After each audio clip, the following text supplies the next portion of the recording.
There are plenty of 20-year-olds out there, even 30-year-olds that want to build wealth, that want to accelerate their wealth building process.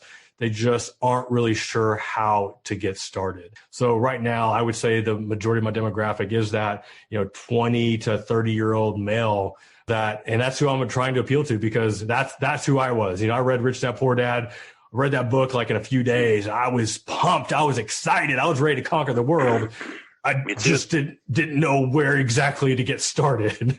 And that began, a journey. It took me about 7 or 8 years to start to figure it out. So now the hope is that, with the whole Wealth Hacker brand is if I could shave off, a few years in helping people figure that out faster, I want to show people that they can actually, you don't have to wait till you're 50 or 60, to become a millionaire. You can do it in your 20s or your 30s. That's pretty cool. Yeah. I remember seeing Rich Dad. I was on lunch, I was working at an engineering firm, and I was in the bookstore and I saw the book and I started reading it, and I was like blown away. I was like, wow, this is amazing, and, but it still did take years and years to figure things out to any degree. So yeah, I totally agree. That's really cool. Interesting.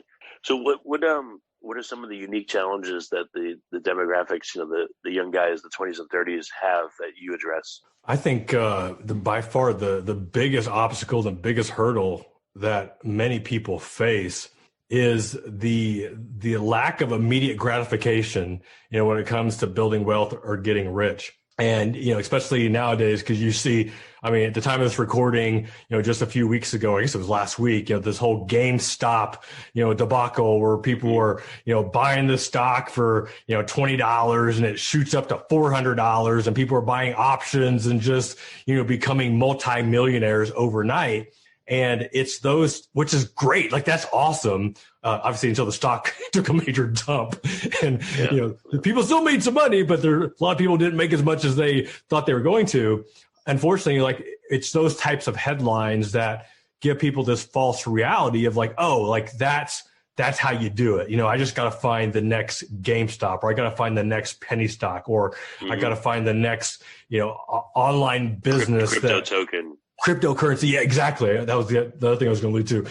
So for me, yes, here's the thing though, is that especially, we can use this whole GameStop thing as an example.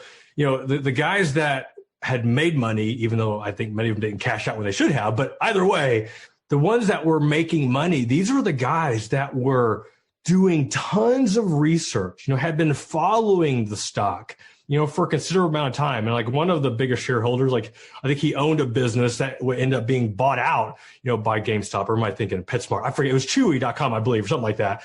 But nonetheless, they didn't just open their phone one day and turn on Google News and it's like, oh, I need to buy GameStop, and I'm going to do that and make a lot of money. There was a lot of time and effort that went into understanding, what that was all about. And, so for many that need that immediate gratification, that's just not how it works. And for many, what I say is they have to go through this stage called the BMW stage.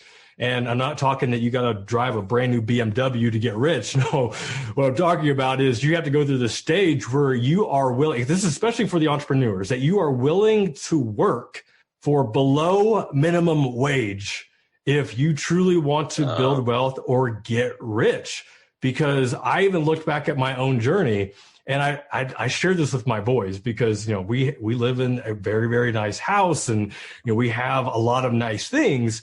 And I was sharing with my boys how I had worked on my blog for 9 months straight. I was publishing 4 to 5 articles a week, and on top of doing research for SEO and guest posting and all these other things, social media. And then I got my first Google AdSense paycheck, for 9 months of work. And I asked my boys, how much do you think that your dad got paid for working for almost 3/4 of a year? And I forgot the guesses, but it was 1,000, 10,000, 30,000, were their guesses. I was like, no, your dad got paid $152.91. That was my very first check. And if I calculated what my hourly rate was, I was making about 16 cents an hour for my online business. And many people can't do that. they can't fathom like, no, like this ain't working. Like this is too hard. I need to go find something else. Or, I mean, sometimes it's just their environments and they're just not able, to spend that amount of time. I mean, there's like a lot of different factors. For me, I was growing my business, my full-time business, more than full-time. And I was trying to figure out this online thing on top of it.